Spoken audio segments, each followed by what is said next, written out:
Président, bonsoir. Bonsoir. Comment se porte l'UDD aujourd'hui? L'UDD se porte très bien et de mieux en mieux. Nous poursuivons notre travail d'implantation et de consolidation de nos forces sur le terrain. Je reviens d'ailleurs de Mopti, où j'ai séjourné la semaine dernière, dans le cadre de la conférence des jeunes et des femmes de cette région. Nous en avons profité pour valider un certain nombre de procédures que nous avions lancées pour renforcer la cohérence entre l'UDD et ses partenaires. Sur le plan politique, nous avons aussi des partenaires dans le monde des associations. L'UDD va bien. Et vous savez que les dernières élections nous ont quand même révélé qu'il y avait un certain nombre de soucis sur le processus et la conduite des cycles électoraux dans notre pays. Nous en prenons des leçons et nous savons que cela nous oblige non seulement à conduire un travail sur le plan législatif, le plan réglementaire, mais sur le plan politique aussi. Je veux dire que nous devons faire en sorte que les organisations politiques, que ce soit des partis ou des associations qui ont décidé de se mettre ensemble, tels que nous dans le cadre de l'ARP, nous sommes obligés de faire un travail de mise en cohérence, faire un travail de construction de passerelles entre ces forces-là à la base. Nous avons fait cet exercice dans la région de Koulikoro. Nous l'avons fait dans le district de Bamako, donc nous le lançons là dans la région de Mopti. Et nous avons un programme également sur la région de Ségou.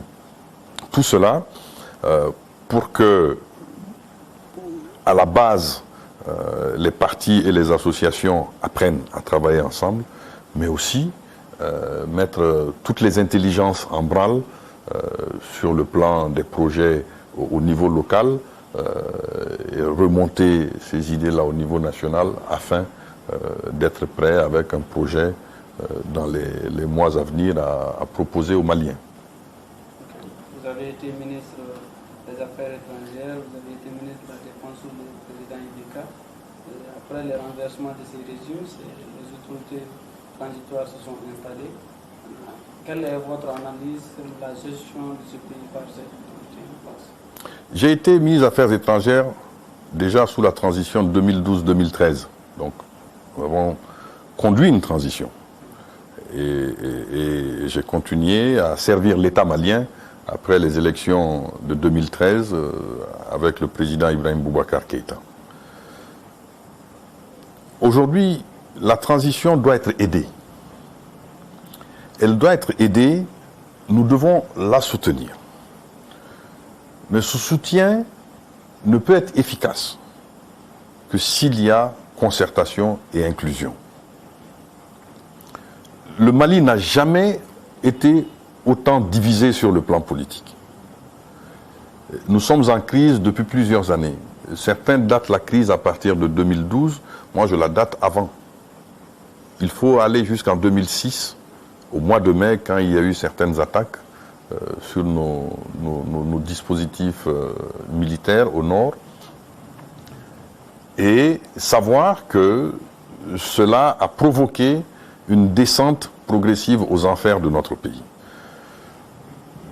Notre unité est ébranlée, et même s'il y a eu beaucoup d'efforts pour maintenir l'économie à flot, avec un taux de croissance qu'on peut analyser d'une certaine manière, il demeure clair que le pays est en panne depuis plusieurs années. Cependant, les actions qui ont été menées ont apporté quelques résultats, mais ces résultats ne sont pas suffisants pour faire face à tous les défis. Donc, il faut soutenir cette transition, mais il faut que les autorités de transition se convainquent que le succès dépendra largement de leur capacité à conduire des concertations sincères et à inclure le maximum de forces politiques dans ce processus-là. Il y a des réformes à faire. Et ces réformes, vous ne pouvez pas les faire tout seul. Vous ne pouvez pas choisir une démarche univoque et espérer avoir de l'adhésion. il faut concerter, il faut préparer ensemble, il faut inclure. Tel est mon point de vue concernant la conduite des affaires de la transition. Parler de pacification du pays aussi. Oui, il faut pacifier le pays. Il faut pacifier le pays parce que nous sommes en guerre. En guerre contre le terrorisme, c'est connu. En guerre contre les narcotrafiquants, il y a aussi des groupes confessionnels qui ont un projet qui s'oppose à la République. Mais nous sommes en guerre un peu contre nous-mêmes aussi. Parce qu'il y a un changement qu'il faut introduire forcément dans la manière de gérer le pays, dans la gouvernance. Et cette guerre-là, contre nous-mêmes, contre nos anciennes habitudes qui ne sont pas efficaces, contre un ordre qui n'a pas pu apporter les résultats attendus pendant des années. Rendez-vous compte que 2012, nous avons eu un coup d'État, 2020, nous en avons un deuxième, et avant ça, il y avait eu celui de 1991. Donc en 30 ans, nous avons eu, enfin en 29 ans, nous avons eu 3 coups d'État. Ça veut dire qu'il y a un souci dans la construction démocratique. Lucidement et objectivement, il faut analyser en sortant de l'invective, en sortant de l'accusation portée les uns contre les autres, ce qui n'a pas marché, il faut l'analyser froidement et tracer une voie nouvelle avec peut-être des éléments nouveaux qui sont susceptibles d'apporter satisfaction. C'est ça la modernisation que vous aviez évoquée? Oui, je dis que notre pays doit être modernisé. Notre pays doit être modernisé. Il doit être modernisé sur le plan de la gouvernance, je l'ai dit. Il doit être modernisé dans l'approche de la prise en charge des nécessités territoriales. Il doit être modernisé dans son système éducatif parce que notre échec est en grande partie l'échec de l'éducation. Il doit être modernisé sur le plan économique. Je vais vous faire une observation. Les progrès technologiques ont permis à l'Afrique en général et puis au Mali en particulier d'effectuer un bond extraordinaire en termes d'accès à l'information, en termes de services liés aux nouvelles technologies. Et normalement, cela doit avoir une conséquence sur l'économie. Doit avoir une conséquence aussi sur le plan de l'enseignement. Voyez-vous, nos écoles ont été arrêtées par la pandémie, mais combien d'écoles, je parle là des écoles publiques, parce que c'est là où va le plus grand nombre, ont pu organiser un système de cours à distance où on pu garder le contact entre les enseignants et les apprenants au moment où les écoles étaient fermées. Les pays modernes ont pu le faire. Et ces applications-là, en période de crise, sont utiles. Mais il faut en réalité les introduire dans notre vie quotidienne pour que le Malien puisse bénéficier des bienfaits. Je parle des bienfaits des avancées technologiques. Et notre enseignement pourrait largement profiter de cela pour gagner en efficacité. C'est une partie de la modernisation. Le monde a changé, il a changé dans le bon sens dans bien des domaines, il a changé aussi dans le mauvais sens dans certains domaines. Mais intéressons-nous à ce qui est changement positif. Ce changement positif-là, nous devons l'inclure dans nos écoles, nous devons l'inclure dans nos administrations, l'inclure dans notre manière d'organiser l'outil de production nationale afin que le Mali se modernise. Il faut que nous sortions d'un système qui me semble un peu désuet. J'ai l'habitude de dire que notre économie a une structure archaïque, c'est vrai. Il faut la moderniser au moyen de pistes d'accélération de la croissance économique qui sont mises à disposition, notamment par les nouvelles technologies et l'intelligence artificielle. Monsieur le Président, beaucoup parlent des réformes politiques et institutionnelles. Vous, au niveau de l'UDD, qu'est-ce que vous en pensez? Ces réformes sont nécessaires, tout le monde le sait.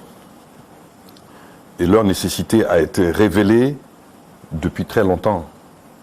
Le premier qui a tenté la première révision constitutionnelle, c'est bien le président Alpha Oumar Konaré. Il n'a pas pu le faire parce que politiquement, il y a eu des incompréhensions et plutôt que d'aller dans un bras de fer avec certains corps ou certaines organisations, il a préféré laisser cette tâche-là à son successeur qui était le président Amadou Toumani Touré. Je vous rappelle que le président ATT a mis en place un groupe qui a travaillé et qui a bien travaillé, qui a travaillé en profondeur et qui a formulé des propositions. Je parle de la commission d'Abba Diawara et qui a fait des propositions. Donc c'était la deuxième tentative de réforme institutionnelle. Et la commission d'Abba est allée très loin. Elle est allée très loin, parler de la Constitution, de cette prise en charge des difficultés liées aux élections et bien d'autres réformes. Et puis en 2017, après la signature de l'accord pour la paix et la réconciliation, il y a eu d'autres nécessités qui ont été portées par la tentative de 2017, telle que je le disais, mais qui n'a pas marché, parce que nous étions divisés sur la question. Vous vous souvenez bien de l'opposition à ce processus de réforme qui s'appelait Ante Abana, et donc qui s'est opposé, et plutôt que d'aller dans un choc qui aurait pu produire des résultats dangereux pour notre pays, le président Ibeka à l'époque aussi a accepté de concéder un temps afin de poursuivre la réflexion, etc. Donc, ça fait longtemps que nous savons que nous devons réformer. Alors, il faut que nous nous entendions sur la manière de faire. Cependant, nous avons perdu beaucoup de temps. Et la transition, les autorités de la transition sont attendues sur ce chantier-là. Moi, j'observe que nous parlons plus de ce sur quoi nous ne sommes pas d'accord que de ce sur quoi nous sommes d'accord. La logique veut que quand nous ne sommes pas d'accord sur un ensemble de choses, nous pouvons les garder pour un temps propice à la concertation et au partage et exécuter ce qui est accepté. Ça permet de gagner du temps. Mais tant que nous resterons à nous poser des questions du genre est-ce que la transition a les compétences, ou est-ce que la transition a la légitimité, ou est-ce que la transition a le temps de faire telle ou telle réforme, en fait nous ne ferons rien. Nous ne ferons rien.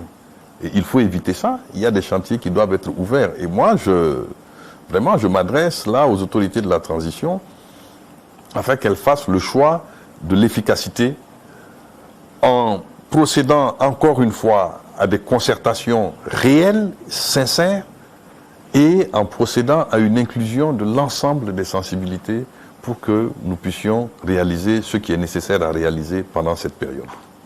Parlant des réformes politiques et institutionnelles, lors de votre présentation du budget du nouvel an 2021, vous avez fait des propositions concernant les élections législatives.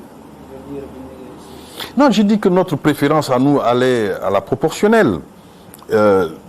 Cela est constant depuis très longtemps. Pourquoi? Parce que nous estimons que le scrutin proportionnel apporte de la justice électorale. C'est vrai qu'il a aussi ses défauts. C'est-à-dire que s'il y a un émiettement du front politique, s'il y a des tendances multiples dans le paysage politique, le scrutin proportionnel aura tendance à peut-être créer le risque d'une instabilité à l'Assemblée nationale. Parce que si il y a plusieurs sensibilités qui ne se parlent pas, qui n'arrivent pas à se mettre d'accord pour donner un gouvernement, le scrutin proportionnel là pourrait avoir des inconvénients. Mais aujourd'hui, tel que nous sommes au Mali, il est nécessaire d'induire de la justice électorale et le scrutin proportionnel sera certainement un point de passage afin que le maximum de sensibilité puisse s'exprimer à l'Assemblée nationale. Parce que, comme je vous ai dit, les fronts sont multiples. Et il n'y a pas de force politique aujourd'hui ayant le contingent nécessaire d'électeurs ayant la légitimité historique nécessaire pour prendre tout seul en charge les nécessités auxquelles le Mali fait face. Donc nous militons pour ce scrutin proportionnel. Nous avons dit aussi qu'il faut interroger la manière de gérer le contentieux électoral dans notre pays, concernant la Cour constitutionnelle par exemple. Vous avez vu aux dernières législatives tout ce qui s'est passé. Nous avons dit aussi qu'il faut interroger le rôle de l'administration dans la conduite et la gestion, notamment post-électorale. Et en cela, l'agence unique est la voie. Est-ce que c'est possible, la création de cette agence unique? Oui, la création de cette... Pendant cette transition, avant les élections générales de 2022. Mais c'est une mission que nous demandons au gouvernement de transition de prendre en charge. Maintenant, s'il y a des difficultés objectives, de nature politique ou de nature technique, il faut les montrer afin que l'ensemble national puisse se déterminer. Mais une seule partie ne peut pas dire il est impossible de faire ceci, il faut dire pourquoi. Il faut dire pourquoi et en débattre. Peut-être que des pistes de solutions sont possibles afin de réaliser cela. Mais si techniquement nous ne pouvons pas, si politiquement il y a des difficultés, il faut en connaître. Il faut en connaître. On ne peut pas tout seul décider cela. Alors que depuis plus de 10 ans, nous savons que c'est un outil qui pourra peut-être nous mettre d'accord, en tout cas, sur un certain nombre de difficultés à régler concernant la gestion des élections dans notre pays. Monsieur le Président, vos propositions de sortie du pays, surtout concernant l'accord. Il faut mettre en œuvre l'accord. Il faut mettre en œuvre l'accord. Je rappelle que c'est un projet politique majeur pour notre pays. C'est vrai, il y a des difficultés dans pour la mise en œuvre de l'accord. Tout le monde parle de la nécessité de relire l'accord. D'ailleurs, le dialogue national est inclusif, qu'il ne faut pas oublier, n'est-ce pas? Ces résolutions et ces recommandations existent, qui peuvent nous aider à trouver une voie. Je dis que la polémique sur la rélecture ou la non-rélecture n'a pas raison d'être, dans la mesure où l'accord lui-même, en son article 65, a prévu un dispositif de rélecture. Ça veut dire que dès le départ, dans l'esprit de l'accord, il était bien admis qu'il pouvait y avoir rélecture. Donc, ce n'est pas un débat. Il ne faut pas se battre sur ce qui est déjà accepté. Cependant, j'observe que pendant que nous faisons ce débat-là, la mise en œuvre est un peu ralentie. Il y a eu le CSA à Kidal, c'est très bien. Il faut continuer la mise en œuvre. Et je rappelle que l'accord pour la paix et la réconciliation comprend un annexe 3 qui donne à peu près, qui donne un peu une liste ou un cadre de prise en charge d'urgence économique qui pourront peut-être permettre la création d'un espace de prospérité progressivement, je veux dire progressivement, un espace de prospérité dans les régions les plus frappées par la crise et les régions du nord de notre pays ou un peu du centre. Il faut mettre certaines dispositions de l'annexe 3 pour que les populations sachent qu'il y a une perspective nouvelle qui est possible sur le plan économique. Vous savez, la paix est d'abord fonction de la satisfaction qu'un individu peut avoir là où il vit. Quand un individu ou une communauté a le sentiment que son lieu de vie lui procure ce qui est nécessaire en termes économiques, en termes sociaux, en termes de rapport avec l'administration, cette communauté vit en paix. Mais le cœur, c'est l'économie. Parce que l'économie, c'est la vie. Il faut que les approvisionnements soient faits et que, en mettant en œuvre un certain nombre de dispositions de cette annexe 3-là, que la souveraineté économique de notre pays reprenne sa place sur l'ensemble du territoire. Parce que la vérité, c'est qu'il y a eu une espèce d'externalisation de notre souveraineté économique pendant ces années-là à cause de l'instabilité. Or, si les populations économiquement dépendent plus ou dépendent exclusivement de l'extérieur, vous savez que psychologiquement, ces populations-là peuvent être tentées par des aventures propres à déstabiliser l'ensemble national. Donc, je répète, l'article 65 permet la relecture. Eh bien, arrêtons le débat et allons-y à cette relecture entre les partenaires à la paix, qui sont le gouvernement du Mali, les mouvements signataires de l'accord pour la paix et la réconciliation, les différentes forces vives de la nation et société civile, etc. Mais sans calcul, avec pour seul objectif la préservation de l'unité nationale. Mais pendant ce temps-là, continuons à mettre en œuvre l'accord, et j'insiste, l'annexe 3 est un document assez intéressant par rapport aux perspectives économiques nouvelles capables de renforcer et d'accompagner les efforts politiques, y compris les efforts militaires dans notre pays. Monsieur le Président, une dernière question. Pour la réussite de la réconciliation nationale et du vivre ensemble, surtout au centre du pays, où il y a eu des milliers de déplacés à cause des conflits dits intercommunautaires, quelles sont vos propositions? Je dis que l'action militaire ne suffit pas. L'action militaire ne suffit pas. L'action politique ne suffit pas. L'action humanitaire ne suffit pas. Il faut mettre tout ça ensemble et encore une fois, penser aux aspects économiques. Le centre, vous savez, le centre du Mali est très vaste. Le Gourma, la région de Mopti, la région de Ségou, n'est-ce pas? La région de Ségou, une partie de la région de Koulikoro. Tout ça, c'est le centre. Et c'est un centre de production économique. Plusieurs de ces zones-là sont des zones de production. C'est vous dire le danger qu'il y a à ce que l'instabilité dure dans cette partie du Mali. Donc, il faut mettre toutes ces actions-là ensemble. Et puis, à un moment donné, les communautés qui s'affrontent doivent savoir qu'elles ont un ennemi commun. Et tant que cet ennemi commun